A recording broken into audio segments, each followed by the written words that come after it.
Hello, जय Hind guys. सो हमारा CDS का एग्ज़ाम आने वाला है। उसमें फिज़िक्स का एक टॉपिक होता है, ऑप्टिक्स जिसे बोलते हैं, या क्लास 10th की आप बुक में देखोगे तो लाइट एंड रिफ्लेक्शन के नाम से ये चैप्टर होता है। इसमें से मिनिमम 2 क्वेश्चन हमारे आ जाते हैं, 2 से 3 क्वेश्चन आ जाते हैं कभी-कभार, और ये काफ़ी ईज़ी टॉपिक है बट लोगों को काफ़ी दिक्कत होती है। तो हम ट्राई करेंगे कि इससे आप 2-3 क्वेश्चन कर पाएँ जो भी हैं सीडीएस के पेपर में। सो स्टार्ट करते हैं। सबसे पहले तो रिफ्लेक्शन ऑफ लाइट। इसके 2 लॉ होते हैं जो हमें याद करने हैं। ऐसे लॉ तो पूछेगा नहीं बट बेसिक आपको पता चलना चाहिए। एक होता है angle of incidence is equal to angle of reflection. अगर मेरी ये लाइट है, ये एक बीच में नॉर्मल होता है। मान लो इसका एंगल ये आई है, तो जो ये आई होगा फिर जब ये रिफ्लेक्ट होगी और जो ये एंगल आर होगा, आई इक्वल्स टू हमेशा आर होगा, तो इसको बोलते हैं angle of incidence equals to angle of reflection. उसके बाद होता है जो angle I, angle R and normal all of mirror all lie on the same plane. जैसे मैंने आपको यहाँ पर डेमोन्स्ट्रेट करके दिखाया, अगर ये एंगल आई है, ये नॉर्मल है, ये जो मेरी इमेजिनरी मैंने डॉटेड लाइन बनाई है, देन ये आर की लाइन, ये तीनों एक प्लेन पे लाई करते हैं। ये इतना इंपॉर्टेंट नहीं है बट बेसिक के लिए आपको बताना चाहिए। अब एक जो हमारी प्लेन मिरर होती है, जैसे आपके घर का शीशा, उसमें जो इमेज फॉर्म होती है, 2 टाइप की इमेज होती है। एक तो वर्चुअल एंड इरेक्ट, मतलब जो इमेज है वो भी सीधी खड़ी हुई है, और वर्चुअल है मतलब असली नहीं है, और एक टाइप की इमेज होती है रियल एंड इन्वर्टेड। अभी हम देखते हैं इन दोनों में फ़र्क क्या होता है। अब जो भी हमारा प्लेन मिरर होता है, अगर आप अपना उसमें साइज़ ऑफ इमेज और साइज़ ऑफ ऑब्जेक्ट सेम आता है हमारे प्लेन मिरर में। अगर आप शीशा देख रहे हो, तो उसमें आप जितनी आपकी हाइट है उतनी आपको हाइट दिखेगी, और जितने आप दूर खड़े हो शीशे में भी उसी डिस्टेंस पे आप, मतलब जो वर्चुअल इमेज है ऑब्वियसली वो शीशे के अंदर असली नहीं है, इसलिए उसे वर्चुअल बोलते हैं। तो कभी भी अगर आपको कन्फ्यूजन हो कि रियल एंड इन्वर्टेड होती है, तो ये याद रखना कि शीशा है उसके अंदर आप असली में तो हो नहीं, तो वो वर्चुअल चीज़ है। वर्चुअल मतलब कोई भी इमेजिनेटेड चीज़ है, अगर काफ़ी बेसिक भाषा में बोलूँ तो। लिटरल मीनिंग नहीं होता वर्चुअल का, इमेजिनेटेड। सो नाउ अब हाइट ऑफ द मिरर, अगर हमारा कभी एक क्वेश्चन आ रहा है कि हाइट ऑफ मिरर कितना होना चाहिए अगर आपकी पूरी इमेज देखने के लिए, मतलब अगर मैं 3 मीटर का हूँ तो मिनिमम जो हमारा मिरर है वो कितना बड़ा होना चाहिए, तो होता है हमारी हाफ ऑफ हमारी हाइट। मतलब अगर मैं 3 मीटर का हूँ तो 1.5 मीटर का हमारा मिरर होना चाहिए।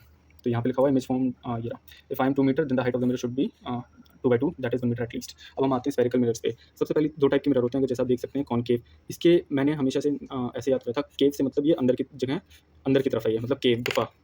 और कॉन्वेक्स तो उसका उल्टा हो गया, आगे तरफ चम्मच की तरह जो उसका मेन सरफेस होता है। मेन सरफेस इसमें गुफा की तरह, मतलब इसमें स्पेस है। अब इसमें क्या होती है, ये अगर हमारा सरफेस है, ये पीछे वाली तो इमेजिनरी चीज़ हो गई। अब क्या होता है, ये इस पॉइंट को जो एकदम मिरर का हमारा बीच का पार्ट होता है उसे बोलते हैं पोल। फिर एक होता है फोकस। अगर मैं इस सर्कल को कंप्लीट करूँ तो जो एक फोकस होता है, और फिर होता है सेंटर ऑफ कर्वेचर। तो अब अगर मैं इसे कंप्लीट करूँगा तो एक सेंटर पार्ट होता है, मतलब उसका सेंटर, किसी भी सर्कल का एक सेंटर होता है। तो यहाँ पे हम इसको बोलते हैं सेंटर ऑफ कर्वेचर। ये इमेजिनरी होता है ऑब्वियसली। हमारा मिरर ऐसे आधा होता है, मतलब छोटे शेप का होता है, ऐसे पूरा सर्कल नहीं होता। लेकिन हम अगर इसको मान के चलते हैं, अगर ये पूरा सर्कल होता तो यहाँ पे इसका कर्वेचर होता है सेंटर, और सेंटर और पोल के एकदम बीच में होता है फोकस। ठीक है, तो डिस्टेंस हम आर लेते हैं और यहाँ से पोल तक के डिस्टेंस को एफ लेते हैं। और जो हमारे ये, अब मैंने बोला एकदम आधे पे होता है, तो मैं क्या बोल सकता हूँ, 2f इक्वल्स टू आर, मतलब f plus f equals to R, तो मतलब 2f इक्वल्स टू आर। ऐसे ही होता है हमारा कॉन्वेक्स मिरर। उसका पोल होता है, उसका वर्चुअल साइड होता है, जिन सब सारी चीज़ें।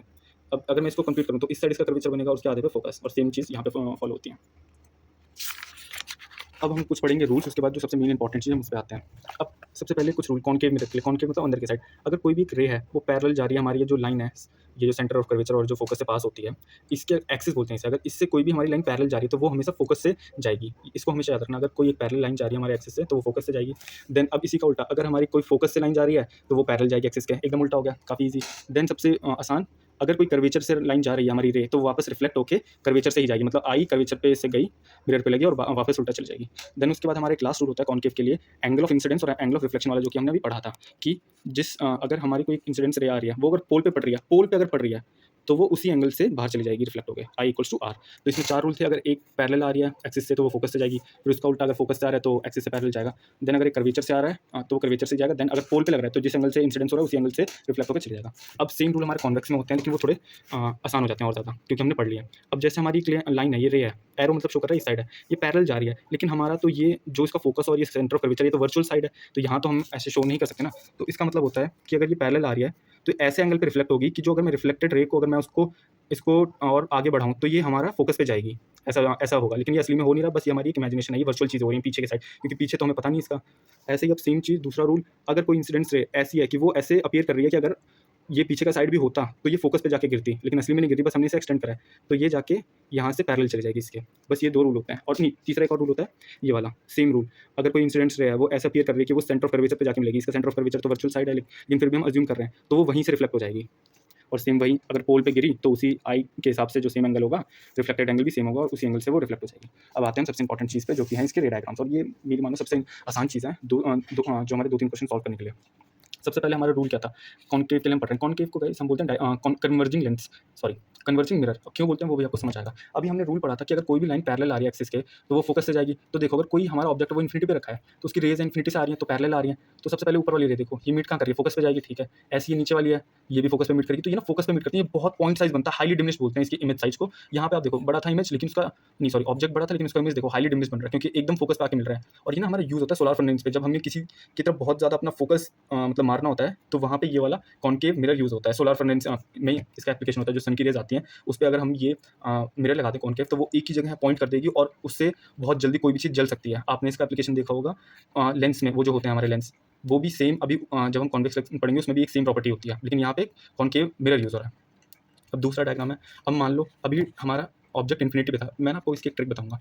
अब ये यहाँ आगे था मतलब एकदम बहुत दूर था, अब मैं उसको दूर से पास लेके आ रहा हूँ। पास कहाँ लेके आ रहा हूँ, कहीं पे भी मान लो ये सी है ये एफ है, मैं मान लो सी से पीछे ला रहा हूँ अभी। जब अभी एकदम इन्फिनिटी पे था तो वो उसका इमेज कहाँ बन रहा था, एफ पे बन रहा था। अब मैं उसे आगे ले जाऊंगा तो जो ये इमेज यहाँ थी ना ये अब आगे के साइड आने लगेगी। मतलब मेरा अगर इमेज ऑब्जेक्ट इन्फिनिटी पे है इसको आगे लाऊंगा तो मेरी जो इमेज है वो भी आगे बढ़ने लगेगी। जैसे मैं आगे लाया, अब देखो इसकी इमेज कहाँ बन रही है, फोकस से आगे। अब ये बनती कैसे, आपको ऐसे रटना नहीं है, मैंने आपको रूल्स बता दिए हैं रेज और उनके रिफ्लेक्टेड रेज के, तो आप खुद बना सकते हो। मान लो आपने एक ऑब्जेक्ट रखा है यहाँ पे, तो आप खुद पेपर में रफ सा बनाओ कि एक ऐसी रे जा रही है जो पैरेलल जा रही है एक्सिस के, और एक्सिस से जा रही है तो वो फोकस पे जाके मिलेगी, तो ऐसे बना दो। फिर एक रे देखो, अब बना के देखो अभी दूसरी पॉसिबिलिटी क्या हो सकती है। अब मान लो हमें दूसरा रूल पता है कि कर्वेचर से जाने वाली कर्वेचर पे आती है, तो वो वाली बना के देख लो, बन रही है, दोनों इंटरसेक्ट होने चाहिए। जैसे इंटरसेक्ट हो गई, यही इंटरसेक्टिंग पॉइंट होता है इनके ऑब्जेक्ट का। अब ये देखो हमारा कहाँ बन रहा है, ये बन गया हमारा इसका इमेज। अब देखो इसका साइज बड़ा था और ये छोटा हो गया तो इसको बोलेंगे डिमिनिश्ड। और ये देखो एरो इस साइड था, मतलब ऑब्जेक्ट ऐसे खड़ा था, लेकिन जब इमेज बनेगी ना तो वो ऐसे उल्टी बनेगी, मतलब मेरा पॉइंट जो पेंसिल की नोक है ये नीचे आ गई, मतलब ये इस साइड। तो इसी को बोलते हैं रियल एंड इन्वर्टेड। रियल तब बनते हैं जब जहाँ पे आपका ऑब्जेक्ट हो उसी साइड इमेज बन रही है, देखो इसी साइड बन रही है ना, कहीं पीछे तो नहीं बन रही, तो ये रियल हो गया। और इन्वर्टेड मतलब उल्टा बन रहा है। अब एक और एग्जाम, अब हम यहाँ पे लाए थे हम, मतलब इन्फिनिटी से हमने आगे कर दिया, कहाँ थोड़ा आगे, मतलब अभी कर्वेचर से पीछे। अब हम दूसरी कंडीशन ले लेते हैं कि हम एकदम कर्वेचर पे लेके चले गए, कर्वेचर पे रखा, फिर बना के देख लो। अब मैंने आपको एक चीज़ बताई थी, जैसे जैसे आप ऑब्जेक्ट आगे लाते जाओगे इमेज पीछे खिसकता जाएगा। सबसे पहले इन्फिनिटी पे था तो फोकस पे बन रहा था, फिर हम कर्वेचर के आगे लाए, कर्वेचर के पास लाए, मतलब इन्फिनिटी से आगे लेके गए तो ये फोकस से पीछे खिसका। अब हम इसको आगे ला रहे हैं तो ये मतलब और पीछे खिसकेगा। तो अब देखो कैसे बनता है ये वाला रे डायग्राम। ये वाला सबसे ईजी होता है कर्वेचर पे, जो अगर हम ऑब्जेक्ट रखेंगे तो कर्वेचर पे ही बनता है। कैसे, अब ये ऐसे आप एक ऑब्जेक्ट बना लो, फिर पैरेलल लाइन खींचो, फिर वो फोकस से जाएगी, फिर एक फोकस से लाइन भेजो वो पैरेलल जाएगी, तो आप जो देखोगे जो इंटरसेक्शन पॉइंट होगा वो एकदम कर्वेचर के नीचे होगा, और ये फिर आपकी उल्टी इमेज बन गई, रियल बन रही है क्योंकि इसी साइड है और इन्वर्टेड है। तो यहाँ पे जो हमारा ऑब्जेक्ट और इमेज का जो साइज होता है वो सेम होता है, तो इसके लिए बोलते हैं सेम साइज। अब हमारा हमने अब देखो आप फिर से नोटिस करना वही चीज़ कि जैसे ही हमारा ऑब्जेक्ट पीछे था तो यहाँ फोकस पे था, ऑब्जेक्ट थोड़ा सा आगे लेके आया मैं तो वो फोकस से पीछे गया। जैसे ही मैं थोड़ा और आगे लेके आया, मतलब इस केस में मैं इस पे ले आया, तो यहाँ से वो कहाँ खिसक गया, यहाँ पे देखो, यहाँ पे था पिछले इस वाले सेकंड में देखो यहाँ था, लेकिन वो कहाँ खिसक गया, इस साइड खिसक गया। अब मैं इसको आगे लेके जाऊँगा ऑब्जेक्ट को तो ये इमेज ये पीछे खिसकेगी। और तो ये आप एग्जांपल देख लो, जैसे ही मैं इसको सी से और आगे ले गया, सी और एफ के बीच में, फिर मैं एक रे डायग्राम बना लूँगा, ये पैरेलल जाता है, फिर पैरेलल जाता है तो फोकस से जाएगा, पीछे गया, छोड़ दिया। अब इसको मैं एक कर्वेचर वाली रे डायग्राम बना लेता हूँ कि कर्वेचर से जा रहा है तो कर्वेचर से ही रिफ्लेक्ट हो जाएगा। तो आप देखोगे वो जाके सी के पीछे बन रहा है और बड़ा बन रहा है, तो इसमें इमेज का जो साइज होता है वो होता है एनलार्ज, मतलब बड़ा बन रहा है, ठीक है। अपने अब हम अगले पे आते हैं। अब ऑब्जेक्ट हमारा बीच में था, अब ऑब्जेक्ट और आगे लेके जा रहा हूँ, यही कंडीशन होती है। पहले ऑब्जेक्ट इन्फिनिटी पे था, फिर इन्फिनिटी से थोड़ा आगे आ गया, मतलब आगे आ गया यहाँ पे, लेकिन कर्वेचर से पीछे है। इसके बाद हमने कौन सा कंडीशन लिया था कि कर्वेचर पे रख दिया, उसके बाद कंडीशन था कि कर्वेचर से आगे और रख दिया तो वो एनलार्ज हो रहा है। अब हम रख देंगे फोकस पे। अब देखो ये और आगे जाएगा तो मतलब हमारा इमेज और पीछे बनेगा। फोकस पे रखा, ये देखो ये होती है कि कर्वेचर से जाने वाला रे बन गया, फिर एक पैरेलल बनाओ और फिर वो फोकस से जाएगा, तो आप देखोगे ना ये दोनों पैरेलल जा रहेंगे और ये कहीं मीट नहीं करेंगे, तो मतलब इन्फिनिटी पे। तो ये होता है, इसमें जो ऑब्जेक्ट होती है ना वो बहुत हाईली एनलार्ज होती है, इसी केस को बोलते हैं। और ये जो केस होता है ना ये हमारे टॉर्च लाइट में यूज होता है। आपने टॉर्च लाइट में जो मिरर यूज होते हैं ना वो यही वाले मिरर होते हैं, क्योंकि उसमें ये वाला रूल फॉलो रहता है, इन्फिनिटी पे इमेज बनती है और बहुत एनलार्ज होती है। उसके बाद लास्ट केस, अब जैसे हमने और फोकस से और आगे कर दिया, अब इमेज इससे आगे तो कुछ लोकेशन होगी नहीं इन्फिनिटी से आगे, तो अब इस केस में ऑब्जेक्ट बनता है, मतलब जो इमेज बनता है वो बनता है पीछे, वर्चुअल एंड, ये देखो सीधा खड़ा है, ओरिएंटेशन देखो एरो ऐसे है और इसका भी ऐसे है, तो ये वर्चुअल एंड इरेक्ट बनता है। खुद बना के देख लो, यहाँ एफ एंड बी के बीच में रखो, एक ये वाला रे डायग्राम बना लो, आई और आर की सेम होता है, और एक सी वाला आप पीछे देखोगे यहाँ बनेगा, ये दोनों पॉइंट यहाँ मैच करेंगे इमेजिनरी पे, तो ये वर्चुअल एंड इरेक्ट। अब आप यहाँ पे देख सकते हो मैंने इन्फिनिटी पे रखा तो फोकस पे आके मिला, हाईली डिमिनिश्ड बना, ठीक है। और इसका क्या होता है, रियल एंड इन्वर्टेड बनता है। ये देखो इन्फिनिटी पे रखा, फोकस पे आके मिला, हाईली डिमिनिश्ड, ठीक है। इसके बाद जैसे मैं इन्फिनिटी से थोड़ा आगे लेके आया, हमारा इमेज फोकस से पीछे खिसका, फिर मैं थोड़ा और आगे लेके आया तो वो यहाँ से यहाँ खिसका, फिर मैंने ऑब्जेक्ट को आगे खिसकाया तो फिर अब मेरा इमेज जो यहाँ बन रही थी इस कंडीशन में कर्वेचर पे, वो और पीछे खिसकी।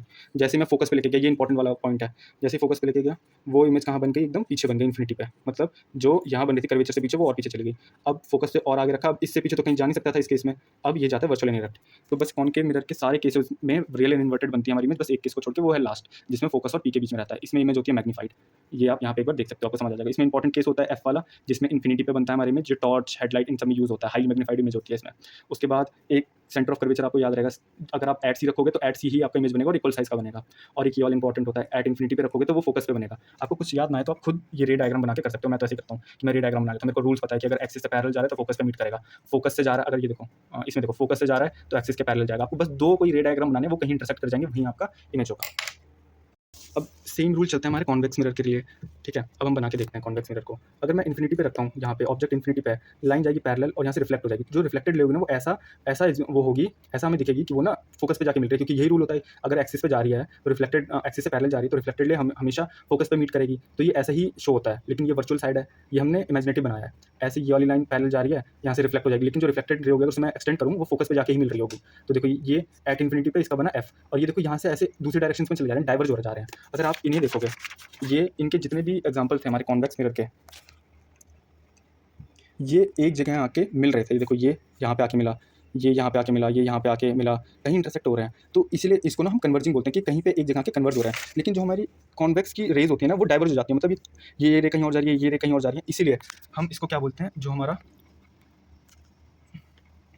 सॉरी गाइस, जो हमारा कॉन्केव मिरर होता है इसलिए उसको कन्वर्जिंग बोलते हैं, और कॉन्वेक्स को हम बोलते हैं डाइवर्जिंग मिरर, ठीक है। क्यों, ये देखो इसके रेज कहीं डाइवर्ज हो जा रहे हैं, कहीं और डायरेक्शन में जा रहे हैं, कहीं और डायरेक्शन में जा रहे हैं। अब एक इसका दूसरा केस होता है, अच्छा इसमें देखो ये दूसरी इमेज कहाँ मिल रही है, यहाँ मिल रही है, ये वर्चुअल साइड है, दूसरा साइड है, तो ये होता है वर्चुअल, और वर्चुअल के साथ हमेशा डायरेक्ट बनता है। अब कहीं पे भी रख लो, हमने पहले इन्फिनिटी पे रखा था, यहाँ तो इसका कुछ एफ और सी होता नहीं कॉन्केव की तरह, इसका तो दूसरी साइड होता है। अब आप रख के देख लो अपने आप ही, फिर एक रे डायग्राम बना लो। एक पैरेलल बनाया तो जो रिफ्लेक्टेड होगा वो उसे एक्सटेंड करूँगा तो एफ से जाना चाहिए। फिर एक बना लो ये वाला सी वाला, कि सी से मतलब एक ऐसी रे बनाऊंगा जो हमें ऐसा लगेगा कि सी से जा रही है और सी से रिफ्लेक्ट हो रही है, इमेजिनरी साइड वाली, तो उसका इंटरसेक्शन यहाँ है। तो देखो पी और एफ के बीच में बन रहा है, और ये बड़ी इमेज थी इसकी डिमिनिश हो गई, और वर्चुअली नहीं होगा क्योंकि दूसरी साइड है। तो आप इसका ये देख सकते हो, इन्फिनिटी पे रखा तो फोकस पे बना, हमने कॉन्केव में भी इन्फिनिटी पे रखा तो फोकस पे बना था, ये डिमिनिश हो गया एकदम पॉइंट साइज बना। और वर्चुअली नहीं क्यों, क्योंकि जो हमारे रिफ्लेक्टिंग साइड होती है ना मिरर के, उसके दूसरे साइड जो भी इमेज बनेगी वो होती है वर्चुअल एंड डायरेक्ट, तो ये वर्चुअल एंड डायरेक्ट। अब दूसरा इन्फिनिटी से मैंने थोड़ा आगे रख दिया, आगे रखा यहाँ पे, तो ये पीछे की साइड बन रहा है छोटी इमेज, तो गई डिमिनिस्ड, और बिटवीन पी एंड एफ ये आप रे डायग्राम बनाओगे तो आराम से हो जाएगा वर्चुअल एंड डायरेक्ट। अब इसके बाद कुछ यूजेस आ जाते हैं। मैंने आपको बताया कॉन्केव मिरर को बोलते हैं कन्वर्जिंग मिरर, क्यों, क्योंकि वो सारे उसके रेज होते हैं वो एक जगह कहीं आके मिलते हैं। कॉन्वेक्स के क्या होते हैं, डाइवर्ज होते हैं, एक जगह आके मिलते नहीं है वो। ये देखो ये रेज देखो जाए तो ये डाइवर्ज हो रही है, ये भी कहीं और जा रही है। हाँ ये जो अब आप बोलोगे कि इमेज तो सर आके ये मिल रही है, लेकिन ये तो इमेजिनरी साइड मिल रही है ना, अपनी रियल साइड तो ये डाइवर्ज हो रही है, तो रियल साइड हम देखते हैं, ये तो हम ऐसा ज्यूम करें कि इमेजिनरी साइड ये मिल रही होगी यहाँ पे, देखो ये डाइवर्ज हो रही है।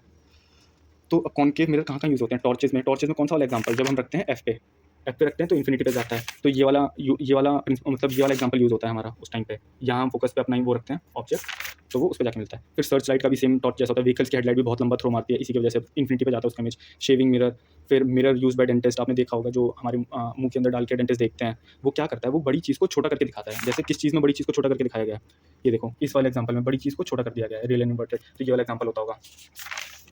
फिर एक ही एग्जांपल होता है कॉन्वेक्स मिरर का, आपने अपनी गाड़ी में देखा होगा जो गाड़ी के साइड व्यू मिरर्स होते हैं वो बल्स्ट आउट होते हैं। क्यों, क्योंकि वो जो पीछे की चीज़ें वो काफ़ी बड़ी हैं, तो वो आपके शीशे में तो नहीं आ सकते पूरा ऐसे, तो अलग टाइप का शीशा यूज़ होता है जिसे बोलते हैं कॉन्वेक्स मिरर। वो क्या करता है, बड़ी चीज़ों को छोटा कर देता है। वाइडर फील्ड व्यू को वो क्या करता है, रियर व्यू मिरर में डाल देता है। जैसे अब यहाँ पे पढ़ो, कन्वर्जिंग मतलब कॉन्केव, छोटी चीज़ों को बड़ा करके दिखाना जहाँ रियल इमेज बने। डाइवर्जिंग, बड़ी चीज़ों को छोटा करके दिखाना। मतलब ये आप अपनी कार का एग्जांपल ले लो कि वही साइड व्यू मिरर बड़ी चीज़ होती है, गाड़ियाँ पीछे पीछे बड़ी हैं, बहुत सारा आपको एरिया कवर करना है, तो उसमें ये कॉन्वेक्स मिरर होते हैं क्योंकि ये बड़ी चीज़ों को छोटी करके दिखा देती हैं।